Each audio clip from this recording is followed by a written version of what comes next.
आणखी एक महत्त्वाची अपडेट। कळंबमधील मनीषा बिडवे हत्या प्रकरणात आता धक्कादायक माहिती समोर आली आहे। महिलेची हत्या केल्यानंतर रामेश्वर भोसले 2 दिवस त्याच घरात राहिल्याची माहिती आहे। मृतदेहा शेजारीच बसून या आरोपीनं जेवण सुद्धा केल्याची धक्कादायक माहिती समोर येते। हत्या प्रकरणातील दोन्ही आरोपींना सध्या अटक करण्यात आली आहे। यामध्ये उस्मान गुलाब सय्यद आणि रामेश्वर उर्फ राणा भोसलेला अटक झाली आहे। तर हाच तो राणा भोसले जो 2 दिवस मृतदेहा शेजारी राहिला। त्याच मृतदेहा शेजारी त्यानं जेवण सुद्धा केल्याची धक्कादायक माहिती आहे। तर मनीषा बिडवेची हत्या केल्यानंतर हा आरोपी रामेश्वर भोसले 2 दिवस त्याच घरात राहिल्याची माहिती आहे।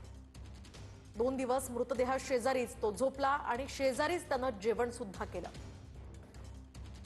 तिसऱ्या दिवशी मृतदेहाचा वास येऊ लागल्यानंतर तो महिलेची गाडी घेऊन बाहेर पडला। त्यानंतर रामेश्वर भोसलेनं आपल्या केजमधल्या मित्राला बोलावून हा मृतदेह दाखवला। तर रामेश्वर भोसले हा मृत मनीषा बिडवे यांचा ड्रायव्हर म्हणून काम करायचा। आक्षेपार्ह व्हिडिओ आणि फोटो काढून ही महिला आरोपीला टॉर्चर करत होती अशी माहिती आता पोलिसांनी दिली आहे। 22 मार्चला महिलेची हत्या झाली आणि त्याआधी या महिलेनं आरोपीला उठाबशा सुद्धा काढायला लावल्या होत्या अशी माहिती समोर येते।